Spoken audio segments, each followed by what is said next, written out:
Engine family, we would like to extend a warm welcome and sincere thanks to all of our customers, partners, and users who are interested in our solution. Endpoint management and security is one of the main focus areas of Manage Engine. Let me introduce myself. My name is Harsha Kumar, and I'm a product specialist with Manage Engine.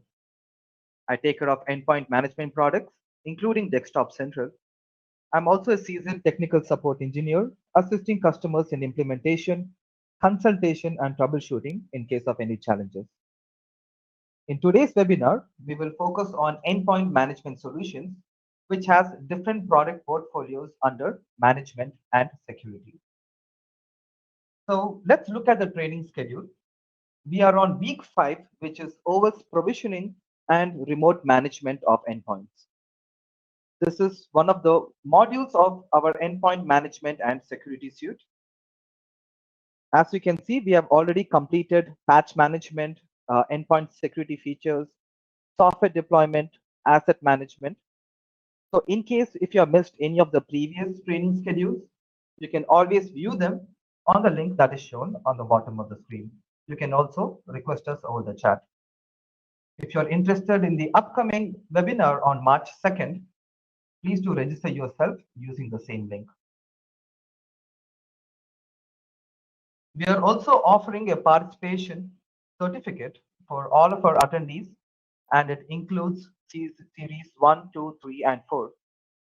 It is going to be conducted, it has already started from January 26th all the way till March 2nd of this year.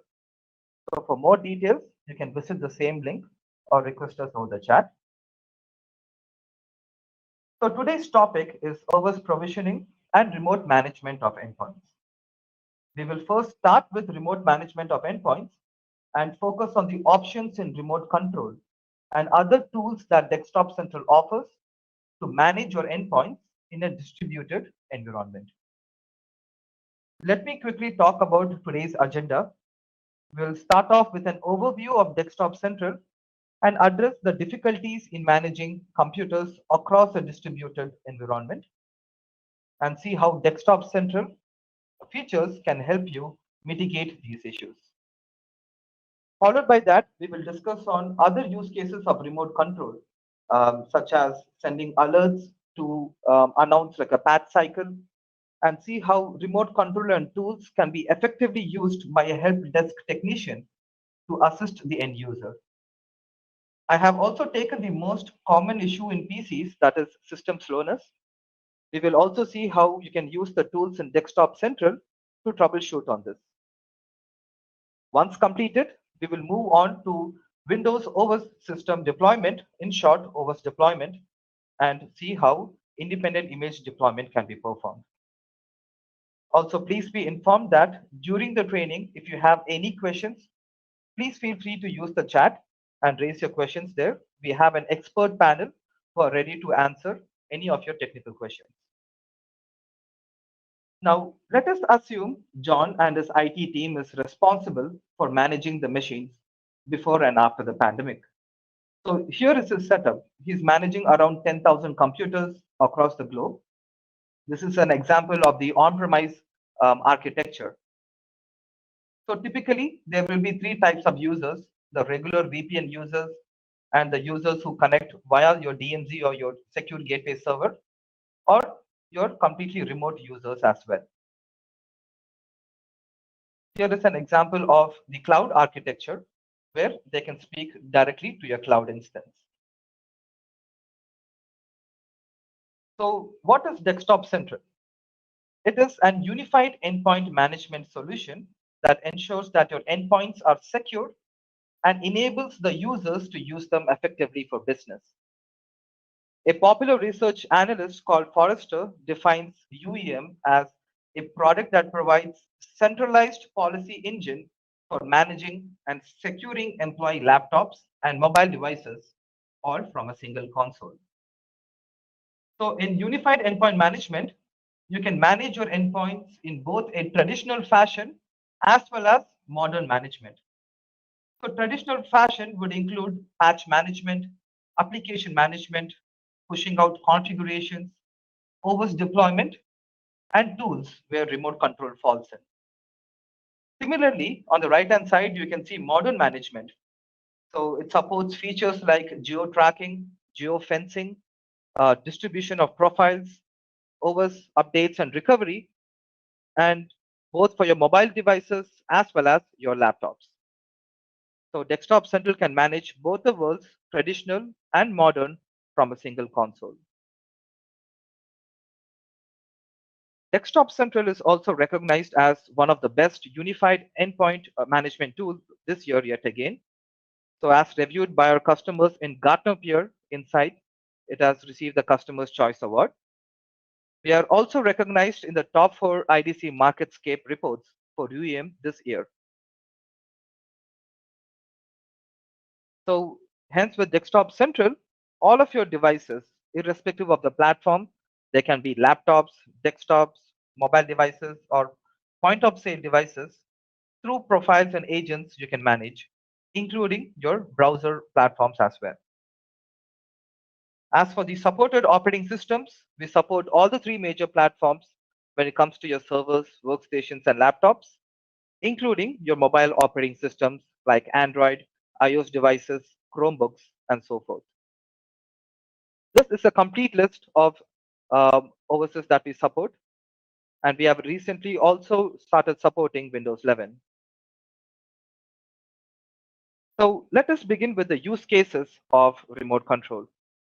Here, in today's example, we will see how we can resolve help desk tickets, perform remote control as well as silent remote management, enforcing and maintaining IT policies, and then communicating with the end users while providing troubleshooting support. Starting with announcement. Let us assume that John and his IT team is planning to patch the end users on the 3rd Saturday of this month. And they have to inform the end users that the machines have to be turned on after saving their works. How can this be communicated effectively through Desktop Central? Let's have a look. So this is the Desktop Central web console, and we will be looking at the tools module today, followed by OS deployment. So in tools, you can make use of the announcement functionality, where you can create and compose your preferred message. You can compose your preferred message, attach like a meeting link if required, specify a start time and an end time for the announcement. And based on the severity of the message, you can choose to display it once or multiple times at frequencies of your preference, like every 30 minutes, every 2 hours, or every 3 days between the announcement window.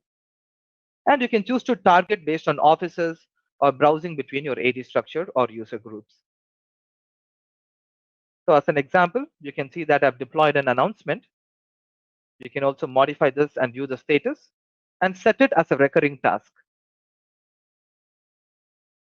This would be an example of how it would look on the end user's desktop. They can choose to minimize or simply dismiss the message.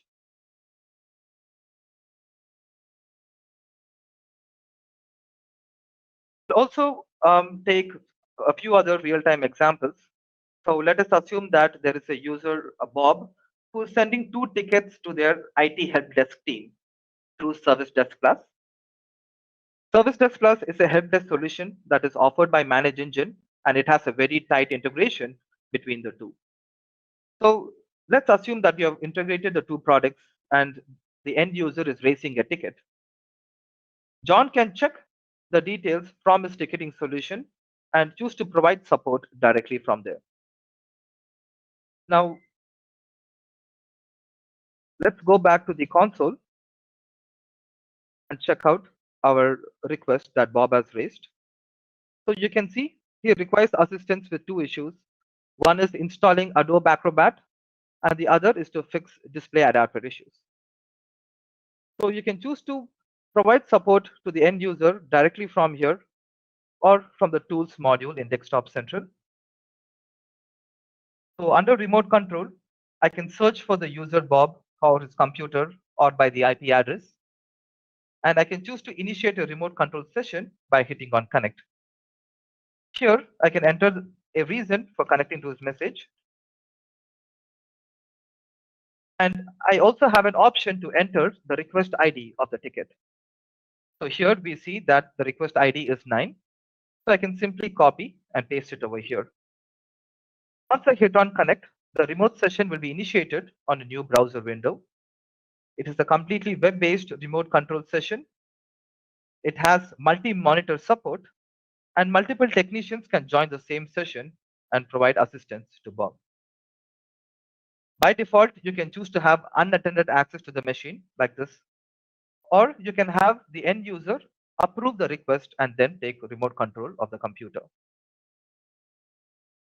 So I can access a bunch more shortcuts directly from here. So I can switch between monitors. I can choose to blacken the end user's monitor. So if I want to access a secure software repository, I can temporarily blacken Bob's monitor and access the confidential share. I can also quickly launch important functionalities from here.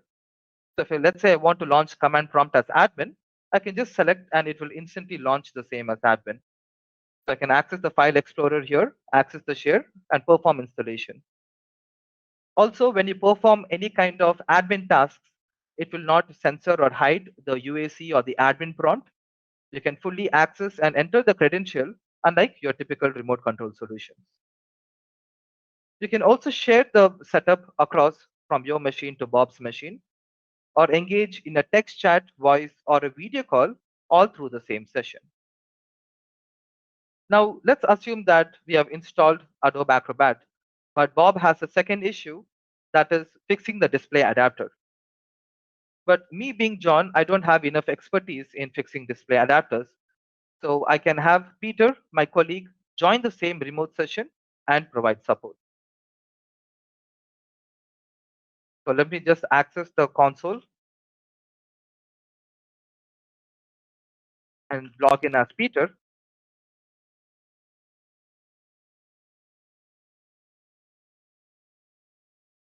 Go to the Tools tab, hit on Remote Control, and see that there is already a remote control session initiated for the same machine. I can hit on View Desktop and it's letting me know that John has already connected. Do you want to join? So I can simply hit on yes, and I can join the same remote control session. So I can simply change to active mode from here. And then Peter, that is me, can help fixing the display adapter issues. So I can access the device manager from here and update the drivers if required.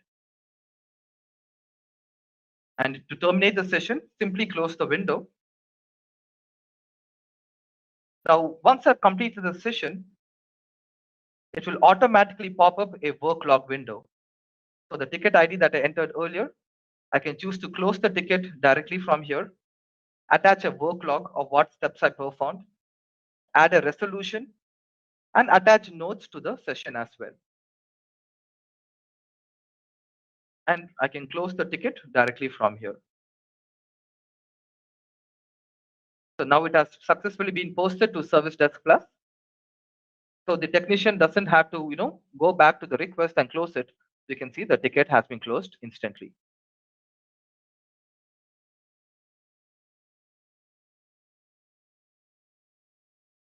Also look at the other silent functionalities that Desktop Central offers.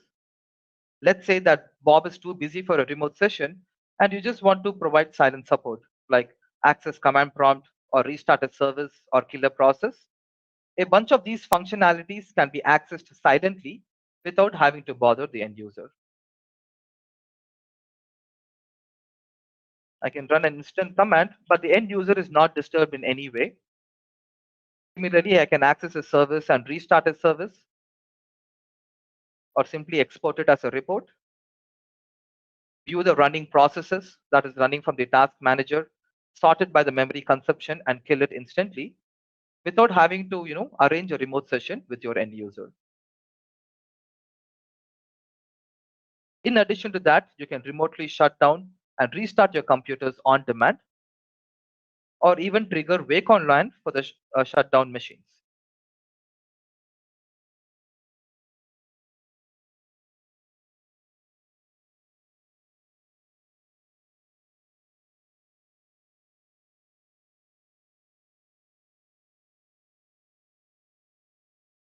Let us see how remote control works. It is a very simple process. So we saw that I started as John, and that is the technician one, and I initiated a remote control session. It basically sends a request to your desktop central server, and there is a notification server which is listening on the port 8027. This request will be forwarded to the target computer, and that starts your remote control service. And that remote control service that is running on the agent captures the images and sends them out to the server through the gateway that is used for remote control, that is 8443. And when technician 2, that is Peter, join the same remote session, the agent is able to identify the existing session, and the same images are shown to the technician 2 as well. Thereby, multiple technicians can join the same session and provide live technical support. I've also taken one of the most common use cases of troubleshooting, that is system slowness. So we saw previously through the system manager, I could silently access the services, the processes, and help in mitigating system slowness. Let's see a few other functionalities that will help you with the same. For example, you can use our system tools functionality where you can run scheduled tasks like check disk cleanup, or disk defragmenter. You can have this configured for your preferred drives. Similarly, storage sense can be configured to auto clean up your junk files. Even the disk cleanup utility for older versions can be configured. Similarly, for defragmenter too. And you don't have to have it as a universal deployment. You can select entire remote offices or target just specific OUs, AD groups, or custom groups that you can choose. And you can define the scheduler based on what criteria or conditions you want this task to be triggered.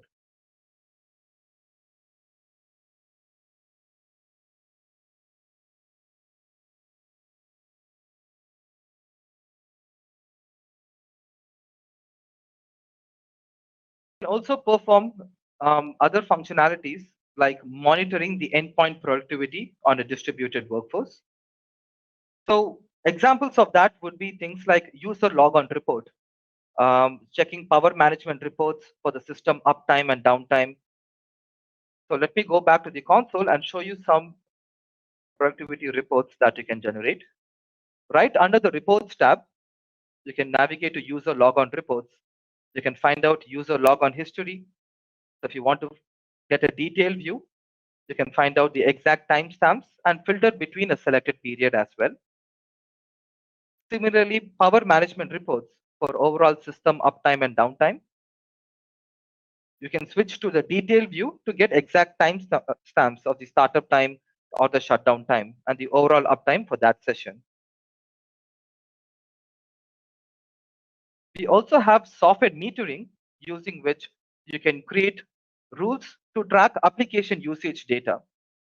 So let's say you want to track excel.exe and track a specific version of it. You can create an software metering rule and get the application usage data per computer and per user basis as well. We also have web activity tracking. So you can check that out under the endpoint security add-on, where in addition to other functionalities, there is browser management. So you can enable this, and we have also completed a training the previous week. So you can just let us know over the chat if you'd like to view the training or enable the browser security plus add-on. So that way you can understand your employees' browser patterns and come up with strategies to improve your online security as well.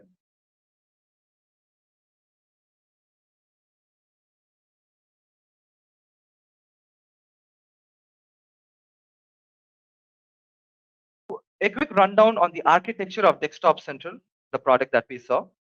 This would be an example of the on-premise architecture. It works in a client-server application model. So there is a lightweight agent that has to be installed on your managed endpoints. The agent machines can connect via the internet or connected via VPN or an MPLS connection.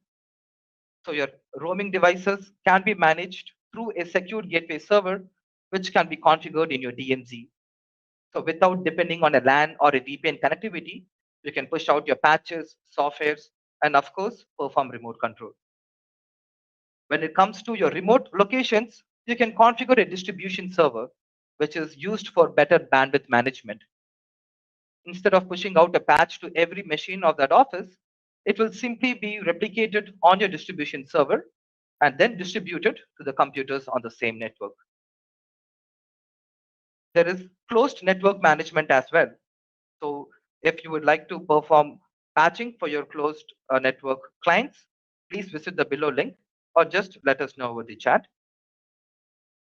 If you would like to host the on-premise version of Desktop Central in Azure or AWS, that is completely supported.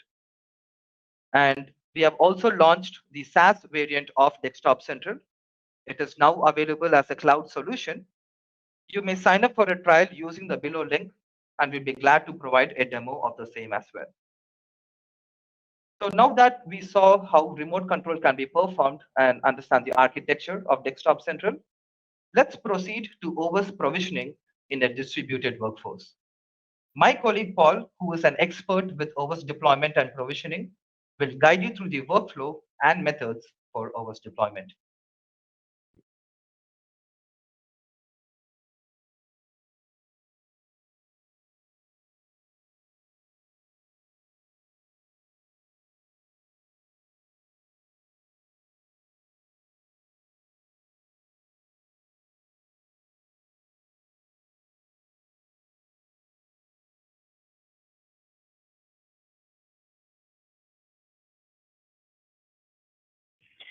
Good morning, everyone. I hope everyone can hear me, and I think my colleague Arsha would have explained you how the tools remote access product works. That would be very beneficial for you all during the product evaluation. Before I proceed into OS deployment, please do confirm in the chat window whether you're able to hear my voice and view my presentation.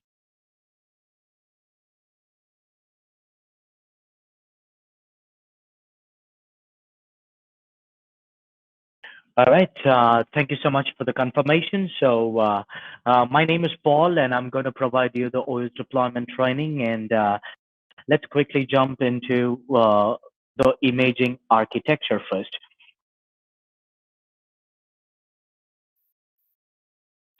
All right. When it comes to OS deployment, we can use two methods to create or capture an image. We can use online imaging or we can use offline imaging. So when it comes to online imaging, we need an image creator component that needs to be installed on the imaging mission or source mission in order to fetch the partition details where we can select the partition and proceed with the image creation.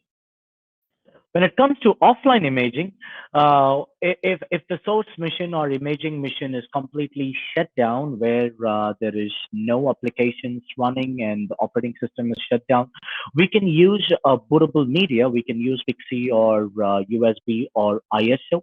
I will be explaining you about the bootable media later for better understanding. So as of now, we need to use a bootable media for offline imaging and in order to communicate with the server. And once the communication is established, we can provide the credential to fetch the partition details to create an image using the offline method.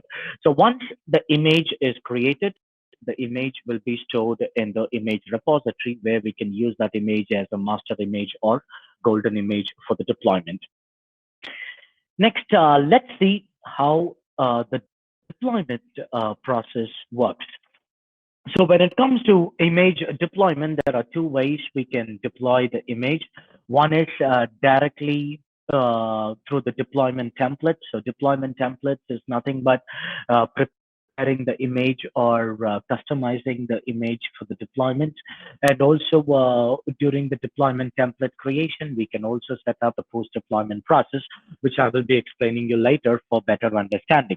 So one is directly through the deployment template, or if we wanted to schedule the deployment or if we wanted to deploy an image to multiple computers, we can go with creating a deployment task. Again, I will be showing you all these things once I get into the console for better understanding.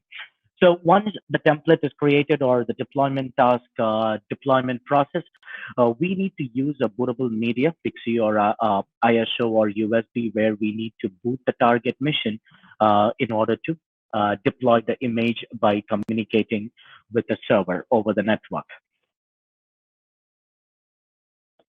The next, let's see the prerequisites for OS deployment. There are two prerequisites. One is image repository and the other one is driver repository. So these two repositories must be configured with a normal network share path where image repository is used to store the imaging that are getting created or captured. When it comes to driver repository, there are two collections available. One is automatic collection and the other one is manual collection. Automatic collection is used to collect the drivers automatically during the image creation, and also the drivers will be collected through the desktop central agent. So for an example, if the desktop central agent is installed on all the client missions in our organization, with the help of the desktop central agent from different make and model, the drivers will be pulled and it will be collected in the automatic collection. Next is manual collection. When it comes to manual collection, it can be used if any drivers that are required, and if those drivers are not present in the automatic collection, we can directly download the required drivers from the vendor website, copy those drivers to the manual collection, where we can use those drivers for the deployment. And I will also be explaining you later about the driver repository more in detail for better understanding. Now let's see the agenda in today's training. So first, we will be proceeding with deploying a Windows 10 image with the user profile data, and we will be having a scenario as well for better understanding, followed by we will be looking some real-time challenges on how we can deploy an image to multiple computers simultaneously, a bulk deployment, and also we will be looking at how to deploy an image to a different make and model, a dissimilar hardware deployment. So now let's see what are the steps that are involved in deploying a Windows 10 image with the user profile data. Now, before getting into the steps, I would like to have a scenario for better understanding. Now, let us assume that I am an administrator in my company, and my company has three departments. One is HR department, sales department, and marketing department. Now, my manager has assigned a task where I have to deploy a Windows 10 image on an existing operating system, that is a Windows 7 operating system, with the user profile data. How I can achieve this? As we all know that Windows 7 operating system has become an end of life support. So how I'm going to upgrade the Windows 7 to Windows 10 with the user profile data? So the steps that are involved to achieve my task is I need to create an image using an online method. And once the image is created, I need to back up the user profiles from the machine that I'm going to deploy the Windows 10 image, where the Windows 7 operating system is running on. So once the user profiles are backed up, I need to customize the image or prepare the image by creating a deployment template, followed by I need to create a deployment task, and then I need to create a bootable media to deploy the Windows 10 image with the user profile data. Now let me get into the console to achieve my task.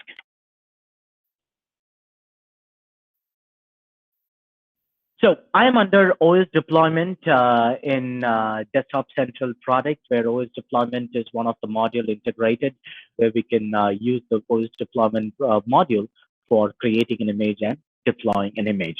So my first step, as I explained to you before, I need to configure the image repository and the driver repository with a normal network share path.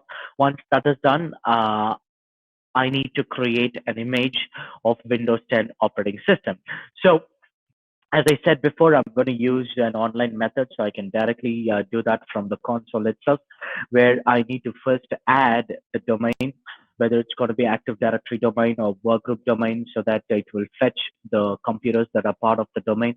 And once the computers are fetched, I can directly go ahead and select the computer um, to proceed with the image creation. And also, I need to provide the IP address of the particular mission that I have selected. And if I know the fully qualified domain name or DNS name, I can directly provide, or I can leave it blank, as that option is not mandatory. The last step, I need to provide the credential, and whatever the credential that I'm going to provide, that credential must have the permission to access the $C of the imaging mission to proceed with the image creation. Once the credential is provided, I can use the fetch partition details, where, as I explained to you before, the image creator component will be installed on the source mission. And once that is done, it will fetch the partitions that are available on the source mission in the console, where we can directly proceed with the image creation. So let's see how the partitions will be fetched. So as you can see, this is the mission that I have selected, and I provided the IP address. And after providing the credential, the partitions will be fetched, and OS deployment will select some of the partitions, and those partitions are operating system partitions. So it is always recommended and best practice to go with the default partition selected. If I have any data partition, I can select or deselect based on our requirements. So as of now, to achieve my task, and I'm going to go with the default partitions. Next is the compression level and memory usage. So when these two options, it is always recommended to go with low or medium, since we are using an online method. There are a lot of possibilities. The source machine will be on with some applications running on it, or maybe the user will be using. So during the image creation, it may hang, or it may give a slow performance. So it is always recommended to go with low or medium, so that it will not affect the source mission. So once the start imaging process is done, once the start imaging process is done, the image will be created. We can also check the status, the image completed status, and also the partitions that are fetched and captured. So once the image is created, my next step is we need to back up the user profile. So how am I going to do that? So I need to directly use the backup feature by adding the computer. So I need to go with the domain, whether the particular computer where I'm going to back up the profiles, whether it is a workgroup machine or domain mission, or I can go ahead and add the computer name manually to for an example, if this is going to be my computer, and if it's a workgroup computer, I can add it manually, and it will fetch the details of the computer, the credential, IP address, and everything, and I can directly continue to back up the profiles that are available on the mission. I've already backed up from the same mission, so just to show you the completion status and also the profiles that has been backed up. So I'm going to use these profiles by deploying an image, a Windows 10 image, onto the Windows 7 operating system mission. And let's see how am I going to do that. So once the profiles are backed up, my next step, I need to proceed with deployment creation, template creation. I'm going to name this as HR department, since I'm going to do this for the HR department mission, the user who's going to join to the HR team. I need to select the Windows 10 image, and next is to specify hard disk number to deploy image. This option is if I have more than one internal hard disk on the target mission, I can use these command lines to find out the hard disk numbers, and based on that, I can provide a particular number so that the image will be deployed on a particular hard disk, and the remaining hard disk will not be touched. Next is disk adjustment. So disk adjustment is used to extend the partition size.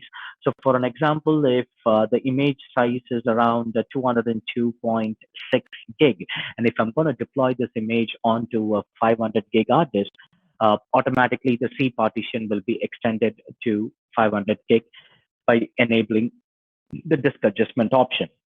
By disabling this option, only this size will be deployed on the hard disk, and the remaining size we need to manually allocate the partitions. So from deployment template name till disk adjustment is completely an image deployment process. Once the image is deployed, automatically the post-deployment process will take place where it should shut down or restart. It is always recommended to go with the restart option so that the below activities will be applied on the target mission. Next is apply settings to computer using configuration given below. So configurations given below is something where we can use the below settings to apply the post deployment process on the target mission, or we can go with computer specific settings.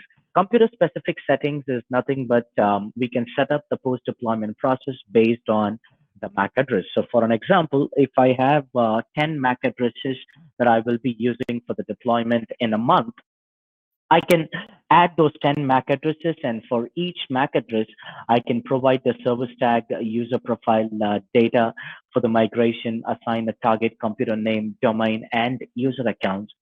Once these details are saved, whenever I deploy an image to those 10 MAC addresses, automatically these settings will be applied. When it comes to configurations given below, again, the below settings, so I'm going to select the user profile data that needs to be migrated. I can either go with any specific profiles, or I can select all the profiles to migrate. Next is computer SID settings. So OS deployment has its own feature to generate a new SID. It is not required for us to use a sysprep tool or a sysprep image where we can directly go with generate new SID option so that there will not be any conflict when the target computer joins to the domain and OU. Next is computer's name pattern. We will be having two methods to name the target mission. One is define computer name pattern, where we can use any of these patterns to name the target mission, or if we wanted to manually assign the host name, we can go with specify computer name during deployment. So during the image deployment process, we will be having a specific field on the target mission screen where we need to type in the host name. And during the post deployment, automatically that name will taken into an account to be the host name of the target mission. Next is computer's domain. So as I said before, if we can create or capture an image of a workgroup mission as well as the domain mission. So during the post deployment, we can edit the domain and OU accordingly. So based on our requirement, we can directly proceed with the deployment or selecting the domain and OU. Next is the user accounts. So local user accounts or domain user accounts, we can add it according to our requirements. So whatever the user account that we're going to add, those users will be able to use their credentials on the target mission after the deployment. The last one is applications to install. So again, we will be having two methods to install the required applications during the image deployment. One is building an Windows 10 operating system, installing all kinds of applications and softwares, and then creating an image. And if that image is going to be a master image or golden image, then the application to install option under post deployment, this option will not be required for us, because by deploying that image, the applications and softwares will also be installed on the target mission. If it's going to be a base image or vanilla image, we can use this option by adding the required application where we need to upload the .exe file or MSI file. And for each applications that we are going to add, we need to provide the silent switch command or a PowerShell script to trigger the installation during the post-deployment process. So I've already created one deployment template where I'm going to use this template to achieve my task. My next step, I need to create a task. So there are two different types of tasks. One is a deployment task. Now let's see why we can use, or when and all we can use a deployment task. So I need to select the template for the deployment. Next is remote office. So if there are any remote office, we can select the remote offices. And when it comes to remote office deployment, we need to have a specific server, and that server will act as a distribution server.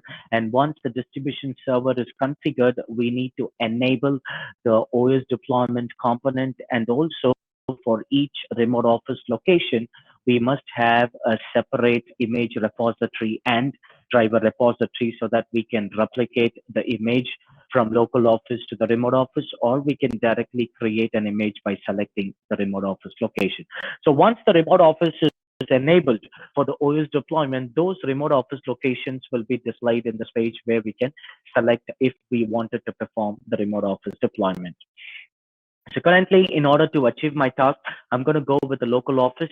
Next is the deployment mode, where OS deployment will generate a 4-digit passcode, and this 4-digit passcode is required on the target mission to start the deployment in a secured way.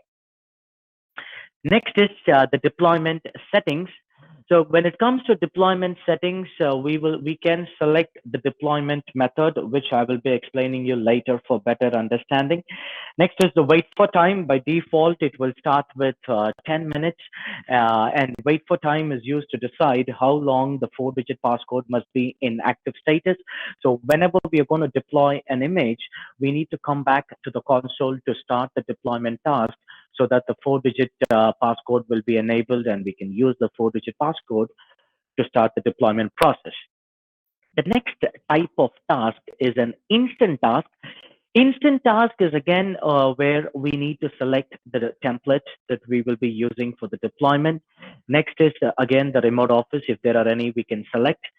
And the third one is a deployment mode, where the OS deployment will generate a 4-digit passcode, and this 4-digit passcode will be in active status or enabled status every time, and there is no wait for time concept. And also, when it comes to instant task, uh, there is no way we can set up the bandwidth when we are deploying an image. So we can use an instant task to deploy an image to multiple computers, but again, it will use all the available bandwidth in our network. So once the task is created, my final step to achieve my task is to create a bootable media. As of now, let us assume that I have created a bootable media, and I have booted the target machine and deployed the Windows 10 image onto the Windows 7 image. And during the post deployment process, I have also migrated the user profile data.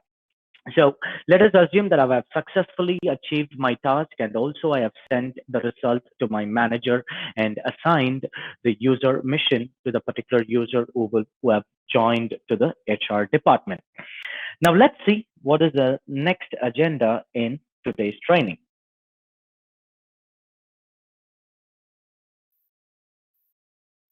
So, as I said before, as we are an administrator that we will be deploying an image on daily basis. Now, let's see what are all the real-time challenges that we will face during the deployment. One is deployment on a dissimilar hardware. So we will be having a question: is it possible to deploy the master image or golden image onto a different make and model? So yes, it is possible. Now let's one by one. So let's see how we can deploy a Dell image onto a Lenovo mission. And also, I would like to have another scenario for better understanding. Now, let us assume that my manager has assigned another task where in my company, we have newly introduced a Lenovo mission, which is just out of the box, where there is no operating system on it. So since there is no operating system running on, it is not possible for me to create an image of a Lenovo machine to get the drivers or to collect the drivers automatically, or I can collect the drivers through the desktop central agent. So in that case, I need to use a driver repository manual collection that I need to configure with a normal network share path. Once this is done, I need to go to the Lenovo vendor website where I can download the drivers according to the Lenovo machine make and model. Once the drivers are downloaded, I can directly copy those drivers to this particular share path location.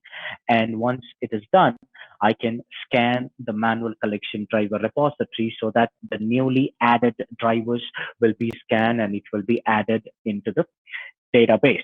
So once we get the Lenovo Mission drivers, we can directly proceed with the image creation, which we have already created an image. We need to create the deployment template. We can go with the deployment task or instant task, and we need to create a bootable media. So once the bootable media is created, I can directly boot the Lenovo Mission, and once the Lenovo machine trying to communicate with the server, and once the communication is established, I can use the 4-digit passcode to deploy the Dell image onto the Lenovo machine. So now I have successfully deployed the Dell image on the Lenovo machine, and I have sent the result to my manager. Now, there is another real-time challenges that we will always face, that what if there is a requirement where we need to deploy an image to multiple computers simultaneously. It is a delay process, or it is a time taking process if we go with deploying an image one by one. So how we can deploy an image to multiple computers simultaneously. Now let's see what are the steps that are involved. So first, let us assume that I have already created an image, a template, and uh, I need to create a deployment task, and I need to create a bootable media. So while creating a deployment task, I can go with multicast methods so that I can provide bandwidth, and also I need to create a bootable media to boot the multiple computers simultaneously and deploy it. Now let's see how we can perform this in a real-time scenario. So first, I need to go with deployment task, where I need to select the template that I'm going to use it for the deployment. Next, again, the remote office, if there are any. OS deployment will generate a 4-digit passcode during the task creation. When it comes to deployment method, I need to go with multicast method, and I need to provide the bandwidth according to the computer count that we will be using for the deployment. So for an example, let's say if I wanted to deploy an image to 5 computers simultaneously, I need to provide the bandwidth accordingly, so that the whatever the bandwidth that we are going to provide, it will be splitted equally to all those 5 missions during the deployment. So once the task is created, my next step is to creating a bootable media. When it comes to OS deployment, there are 3 ways we can boot the target mission. One is Pixie bootable media, pre-execution environment used to boot the target mission over the network. And for using, if we wanted to use a Pixie media, we must have a DHCP server to configure the Pixie boot on the scope options 66 and 67 by providing the desktop central server IP address and the boot file name, whether we can use, we are going to use legacy or UBFI. Or we can go with the USB boot media, or we can go with ISO bootable media. So before creating any of these 3 bootable medias, OS deployment will use a WinPE tool, and it is a Windows pre-installation environment used to boot the target mission over the RAM to detect the hard disk, and it is a lightweight operating system. So we need to use this link to download and install, where we need to download the latest version of WinPE, which is version 10, and we need to install it on the desktop central server, and that's going to be a one-time process. So once the latest version of WinPE is installed on the desktop central server, we can directly proceed with the media creation by selecting the WinPE tool. And we need to select the target computer's architecture, 32-bit or 64-bit. And the last step is to add the drivers. Now, there are two ways we can add the drivers during the media creation. So during the media creation, only two types of drivers will be listed. One is network driver and the other one is storage driver, hard disk driver. So if we wanted to go with vendor drivers, we can directly go to this drivers page, vendor drivers, and based upon the make and model that we will be using in our organization, we can download the drivers directly from the vendor website, and it will be added in the database in the console. Once this is done, we can directly select the add vendor driver, select the drivers that are downloaded, and proceed with the media creation. Or if we already have the required drivers in the driver repository, automatic collection, and in the manual collection, we can directly select those drivers as well. And it is always recommended to select all the drivers that are listed so that we can have one bootable media to boot different make and models according to the drivers that we will be having in the media. So once the media is created, we need to boot those 5 missions one by one. That is, connect the USB stick to one mission, boot the target mission using the bootable media.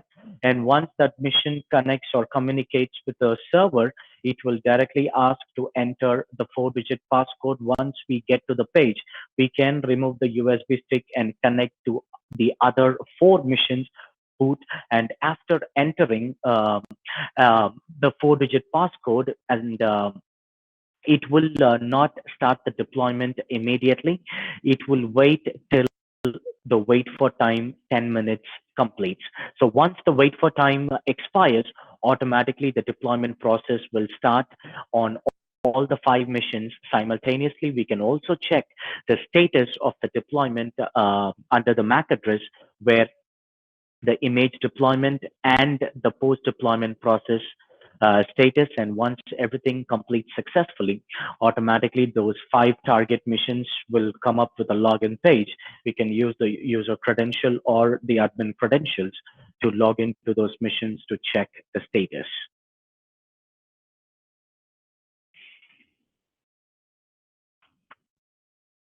Now, how we can configure a remote office, or how we can perform the remote office deployment. So while I was explaining about the remote office, I've just given an overview of that. Now let's see how we can configure the remote office deployment. So the first thing, as I said, if we have any remote branches, those branches must have a specific server, and that server will act as a distribution server where we need to provide the server details. And once the server details are provided, we need to enable install OS deployment components, and we need to create or add a replication policy according to our requirement, and when the replication process must happen on daily basis, weekly basis, or monthly basis, or yearly basis.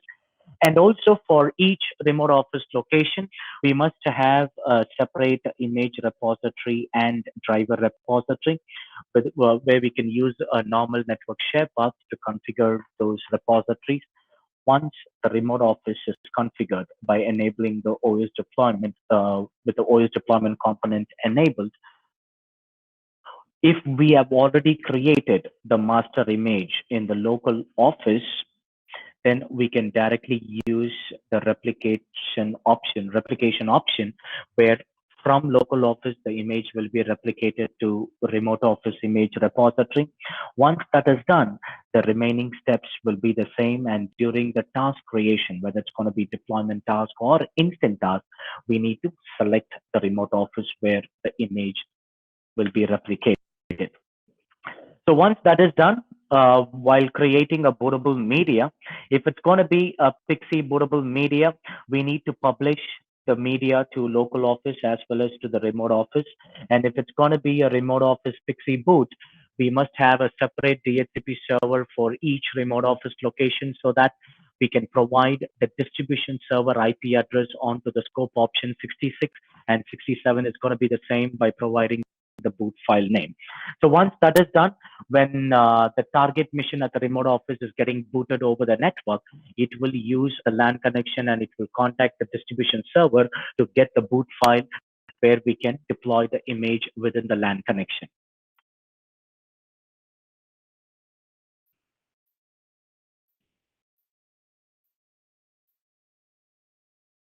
All right, so this is all about OS deployment, and it's not too complicated, and it's very easy to use when it comes to image creation and image deployment.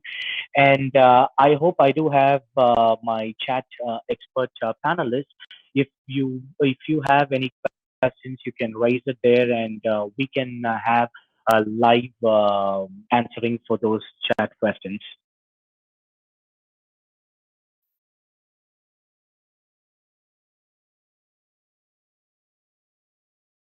Thank you, Harsha, Paul, for the wonderful presentation. I think we'll wait for a couple of minutes so they can see some questions here. Probably we can answer that. So let's give them a minute or two so they get an opportunity to, you know, listen to the other questions too. Um, I have a few questions already selected, so I'm just waiting for just a couple of seconds to pass over to get started.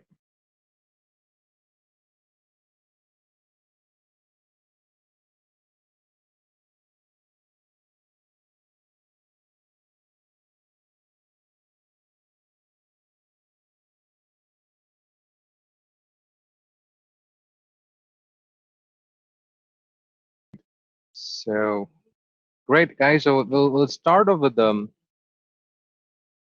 can the size of the partition and the image be adjusted to accommodate a smaller hard drive? So I think, Paul, if you could help me on this scenario. So he would like to create an image from a larger hard drive, and then he wants to deploy it to a smaller hard drive. So how it is possible for us to achieve? Sure, Felix. Okay. So how we can deploy an image captured from, let's say, from a 500 gig hard disk, that is the source mission image that we have captured, and how we can use that image if we wanted to deploy it on the target mission where the hard disk size is just 300 gig. So when it comes to OS deployment, we do have our own feature to shrink the partition during the image creation. So for an example,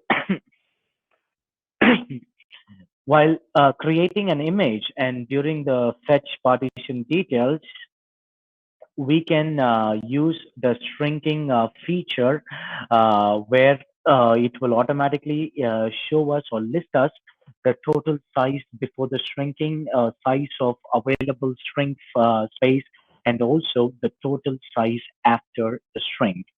So if you could see here, my total size of the partition is around 202.6 gig, and what would be the size available for shrinking? It is around 46 gig. So it will be after the shrinking, it will be around 153.3 gig. So once I shrink the partition, I can go with this option. Once the partitions are shrunk, I can directly proceed with the image creation. So once the image is created, my partition size would be 153.3 gig, where I can use this image on to a lesser artist size on the target missions.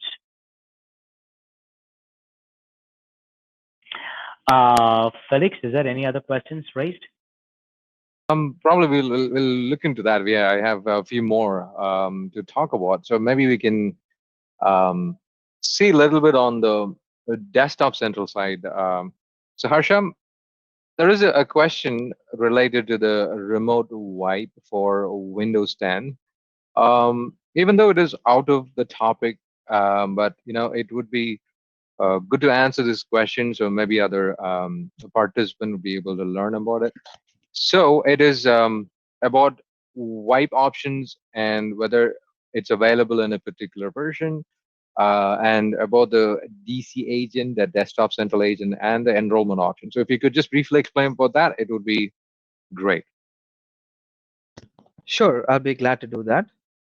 So let me go ahead and share my screen just a second.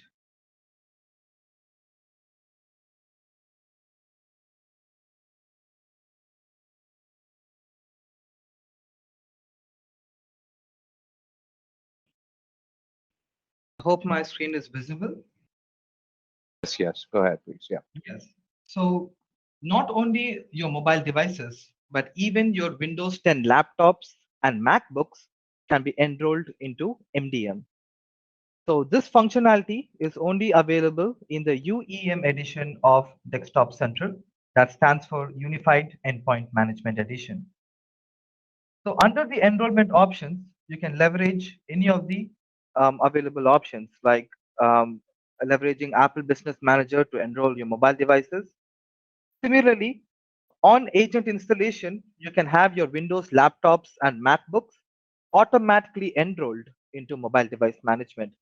And this functionality does not consume any additional license, meaning just by using one license, you can install both the agent for traditional management like patching and remote control, as well as modern management like geo tracking and remote wiping. So you can enroll any of the available platforms from here and simply head over to the inventory tab where you can select on a device and perform on-demand functionalities like complete wipe in case a corporate device, the device can be completely wiped. Even corporate wipe, where only the corporate container or the corporate profile or the user's personal laptop or mobile device will be wiped out. So I hope that addresses the question where you can perform wiping of data. You can also do that based on geofence if required. You can create a fence policy across your office and then set a criteria. If your laptop or mobile device is outside the fence, you can either immediately or after a day notify regarding the non-compliance or automatically trigger a wipe, including marking it as a lost device. So these functionalities can be achieved under the mobile device management tab in the UEM edition of Desktop Central.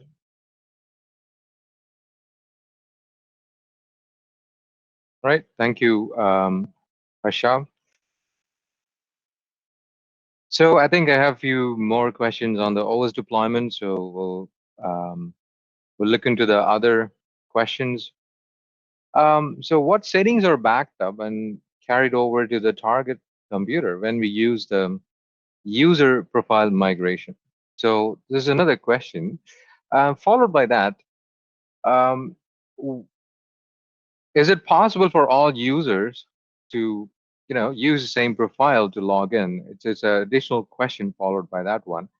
So maybe I can help you further on this. So when we do a user profile migration, so it is going to be backing up a user profile, maybe one or multiple users. So except download folder, so it is going to back up all other folders, including documents and any other setting preferences, right? So just to ensure the user gets the same settings applied when a new laptop has been replaced, um, right? Maybe when we refresh the image, so we just back up and give the same experience to the user, even though we deploy a new image. Just to answer your question quickly, so except downloads directory, so mostly it is going to include all other files on the user profile. And another question is about we are backing up the user profile. So it is not related to a computer. So when we deploy the user profile to another computer, or maybe a same computer offers the new image, So it is applicable only for the same user who logs in again and have everything retained. So this is not applicable for all other users. So only the user profile that we backed up, the same person, will be able to log in and make use of that. So it's not applicable for all the users. So that's the reason it's in general we are categorizing it as a user profile backup just for the users, right? And maybe I can share an article like globally to everyone. So this provides a detailed understanding what exactly or what type of files we actually copy from backup to the target machine. So let me put it in the global chat. And then the next question, can I change the use of memory or speed during the image creation? Actually, we can. There are three options provided. So when you choose the computer and proceed to the image creation step, then we will have different parameters. So Paul, if you could just show me that page, if you have any screenshot of that sort, probably it could help. Just go to the partition page and we can select the speed, whether it uses a high memory, low, and if you can give some more info what really it does, and it would be helpful too. I think, yeah. So he's working on it. He's doing it live, so which is very good. We are seeing how exactly it happens when we create a golden image. There it is. As you can see at the bottom of the disk 0, we have a partitions listed, and then there is a compression level and memory usage. Here, the memory usage, I can take two scenario to answer this. See, let's say that I'm creating a golden image from a virtual machine. I just use that to create a golden image. That's the only purpose of it. Or maybe I have another standalone machine. I use it to create a golden image. So that computer is not used by anyone. So in this case, I can go for the high memory usage. So during the image creation process, so it uses the maximum memory available on the computer, and it'll speed up the image creation process too. But in general, we can go with a medium, so there is no harm in doing that. But we can go for a low memory usage in case if you are creating a golden image from a user machine who's already using it. So that's the answer for that. Let me see.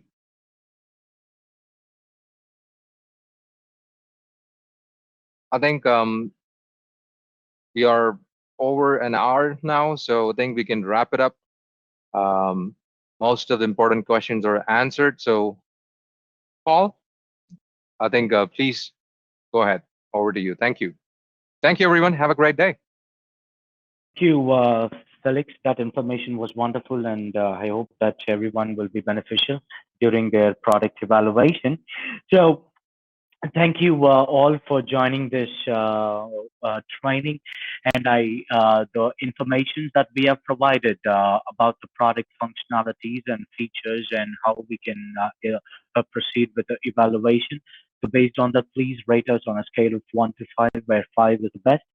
And I humbly wanted to request you all to spread about this training that will be happening on a monthly basis, once in a month, and not only for OS deployment, we are also providing the training for all other modules. Unified endpoint security as well as desktop central management. So that everybody will be registering and joining, and they will be beneficial as well. The next training schedule will be for setting up legacy devices and onboarding modern devices. That will be happening on March 3rd of this year. Based on those timing displayed, please go ahead and register for it, and you will also be getting the certification as participating during this training. And also, we will be providing a personalized demo as well as the POC proof of concept according to the product's request. So please use the web URL to request for a demo, or you can mention it in the chat if you would like to have a personalized demo, and we would be glad to arrange a demo according to your best date and time. And it's going to be a two-way conversation. We will be joining the meeting, and we can you will be having a time to ask and to clear all your doubts and queries or issues. If you have any, we can also guide you and help you on those things. So thank you all once again for joining this training, and have a wonderful day.